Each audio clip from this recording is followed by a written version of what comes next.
Chers amis, rebonjour. Comme vous voyez, c'est le week-end, il y a un temps magnifique dans les régions parisiennes ici. Pas de blouse blanche, pas de stéthoscope, une belle cravate, en harmonie avec le temps, les couleurs, la nature. Et allons-y, menons nos expériences dans la vie.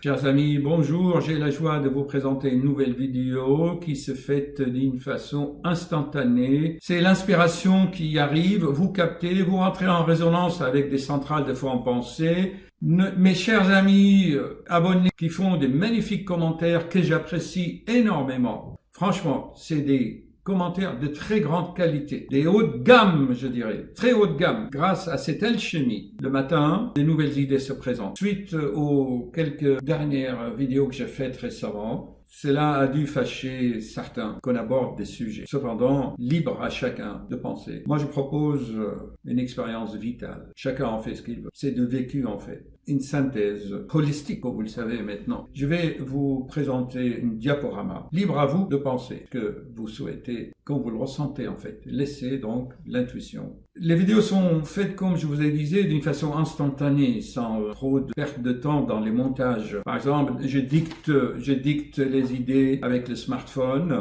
Ensuite, je les transfère sur le PC. J'ajoute des diaporamas, des vidéos pour essayer d'en faire quelque chose d'exploitable, chers amis.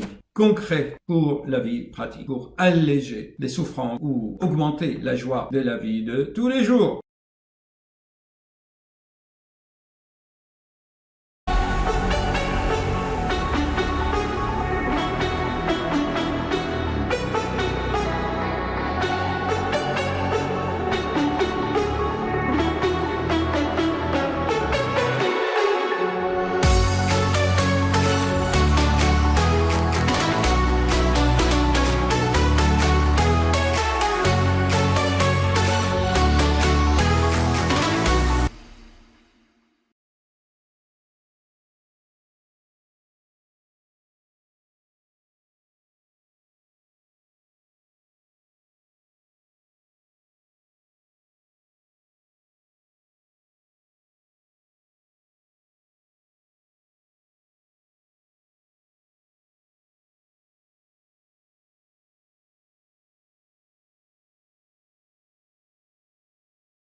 S'il vous plaît, pour bien comprendre cette conférence, je peux appeler mes vidéos des micro-documentaires scientifiques, puisqu'il s'agit d'un travail sérieux, objectif, basé sur des expériences vécues réalistes et évidemment et éminemment logique avec beaucoup de bon sens, presque une naïveté puérile, ça veut dire infantile. Il est écrit que ces notions doivent ou devraient être accessibles, compréhensibles par les enfants, sans l'intervention de l'intellect. Donc, il est extrêmement important de comprendre et de voir, de visualiser cette vidéo, celle-ci.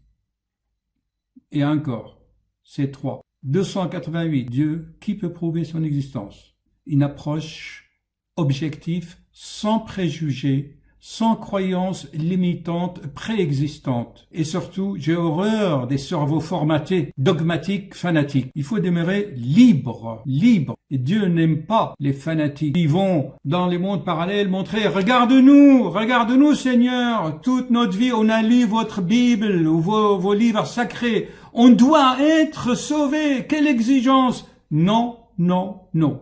L'intelligence cosmique exige des expériences vécues. Voilà le but de mon enseignement. Je les imagine, ces religieux là, quelle que soit leur religion, là-haut, là, ou devant n'importe, je ne sais pas quelle autorité. Regardez, nous on lit les livres saints, et on les met là sur notre front dans des cubes, et à notre bras gauche, on les ceint avec des cuirs, on les met dans des cubes, ta parole. J'avais déjà parlé de cela. Regardez ici. Il est où mes super vidéos là? Il y en a tellement, je vais vous la montrer. Là, l'ultime secret, très important. Le dernier secret comment développer son intelligence, l'ultime secret encore. Toutes ces vidéos, ce sont des micro-documentaires scientifiques, ultra scientifiques, pour développer la réflexion, l'autoconscience. Ok? Merci de votre compréhension. Donc, il est inutile de continuer à regarder cette vidéo si vous n'avez pas acquis toutes ces notions. Au moins les 3 vidéos là. Ici. Là. Il s'agit de principes quand même. Irradiation du sang, très important. Ok, je compte sur votre compréhension.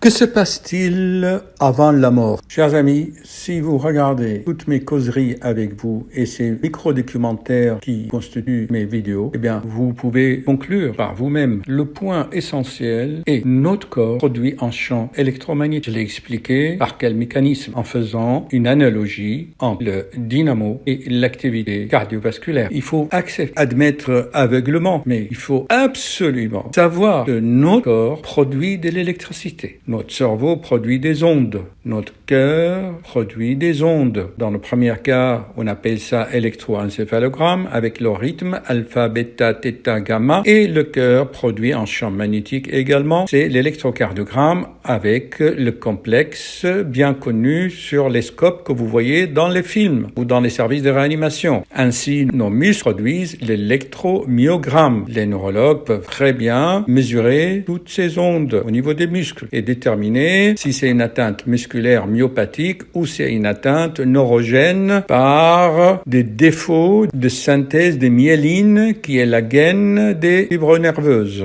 Et ainsi de suite. L'air est logique de comprendre que quand le cœur s'arrête, il n'y a plus de champ magnétique. Ainsi, les différents corps qui constituent l'être humain vont se séparer. Dans le message de Graal, il y a une image magnifique dans une conférence qui s'appelle Décédé. Je vous invite à lire ou à méditer. Elle dit, au moment de la mort, quand le cœur s'arrête, le corps subtil va se séparer comme un bouchon de champagne et il colle au plafond. Les gens qui ont fait des expériences proches de la mort ou une expérience de mort provisoire, d'expérience de mort imminente, toutes ces qualificatifs-là, vous décrivez très bien. Mais il y a quelques témoignages qui vous transmettent la conviction. J'en ai cité beaucoup dans petits documentaires, dans mes documentaires vidéo que je travaille pour vous. Donc, après la mort, ça reste un sujet de discussion puisque le mental, lui, il veut savoir. Nous voulons savoir, ainsi que les scientifiques, ce qui se passe après la mort par nos 5 organes de sens. Ce n'est pas possible puisque, je l'ai expliqué dans la dernière vidéo, 294, que chaque corps constitue notre être, va rentrer en résonance avec le monde qui a une affinité avec lui. Le corps physique avec le monde physique, le corps subtil avec le monde subtil, le corps magnétique avec le monde magnétique, entre des guillemets appelé aussi spirituel, jusqu'à ce qu'on monte dans les univers informationnels qui sont immatériels, à mon avis et selon ma conviction. Pendant la mort, on sait ce qui se passe. À ma qualité de cardiologue réanimateur ayant assisté à des nombreuses cas cliniques de morts naturelles dans des maisons de retraite ou des morts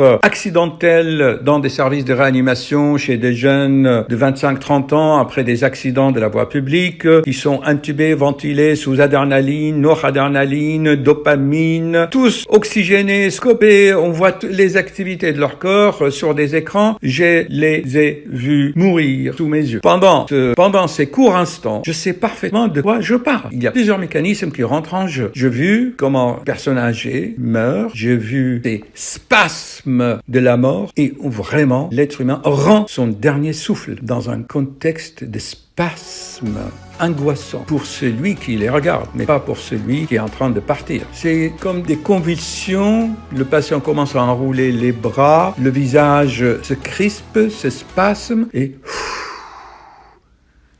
il éjecte en quelque sorte, il rend à la vie le souffle.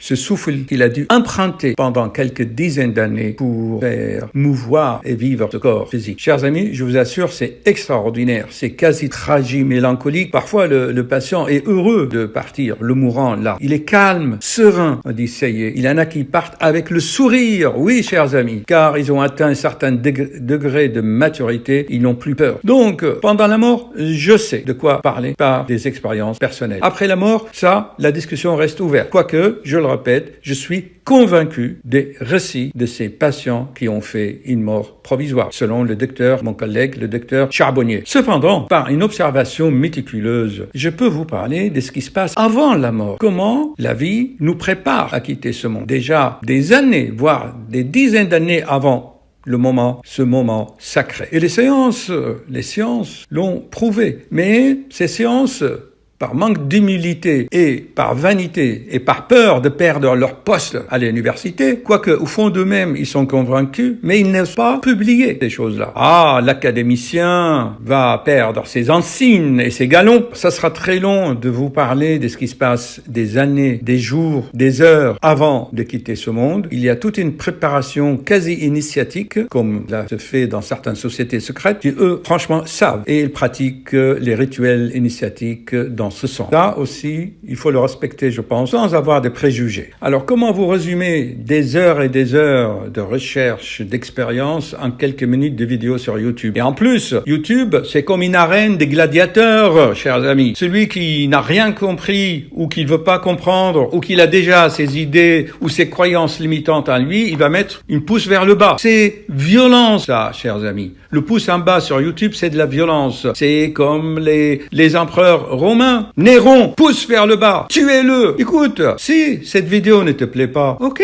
ça ne te plaît pas, au revoir. Mais en partant, tu mets le pouce en bas, tu sabotes le travail, tu sabotes des heures de travail, de recherche, au revoir. Ça ne te plaît pas, on ne t'oblige pas, personne t'oblige. Alors pourquoi tu sabotes le travail par des critiques et commentaires destructeurs et un pouce vers le bas? Personne t'oblige. C'est bien toi qui as appuyé sur le bouton, comme on dit. Quant à ceux qui mettent le pouce vers le haut, tant mieux. Parce qu'ils ont aimé, ils ont rentré en résonance magnétique, ils se sont connectés à ces mondes, à cette intelligence. Voilà, comme vous me connaissez, chers amis, je me sens poussé à transmettre aux jeunes, aux générations qui suivent, une expérience de 40-50 ans de pratique avec des moments intenses dans ce apparent combat. Je répète, ce combat pour la survie ou pour l'épanouissement ou pour tout ce que vous voulez, ce combat est apparent parce qu'au fond et derrière, au-delà, il y a un grand amour. Celui qui a compris ça, je vous assure, il a atteint la maturité. Chers amis, tout ce qui vit, tout ce qui est vivant sur notre planète, de la bactérie jusqu'à le summum des summums, qui est le cerveau de l'être humain, tout est intelligence orientée vers un but. Et ce but, c'est quoi? Allez, je vais prononcer des termes très complexes. Ce but, c'est d'augmenter l'entropie de la création. Il faut maintenant s'intéresser aux lois de la thermodynamique énergétique. Je ferai d'autres vidéos sur l'entropie. Je mettrai des liens dans le descriptif, petit à petit. La notion d'hologramme, d'holographie, la notion de laser, la notion d'espace-temps, tel que c'est expliqué, la notion de tout et en tout, le microcosme qui est le reflet de macrocosme, que l'information de l'univers est dans notre ADN, toutes ces notions doivent être pour l'être humain logiques, objectifs, et doivent lui procurer de la confiance, de la joie, car ce monde est vivant et intelligent. Même les arbres, ils communiquent entre elles par les racines. Un séquoia se défend, elle sous-traite sa défense avec certaines fourmis, elle éjecte ces graines en dehors d'énormes fleurs blanches la nuit pour que les chauves-souris viennent. Il y a toute intelligence. Il suffit d'aller voir des documentaires vivants, réalistiques. Cela fait presque un petit quart d'heure que je cause et j'exprime ces idées. Il en faut des heures et des heures. À bientôt, chers amis.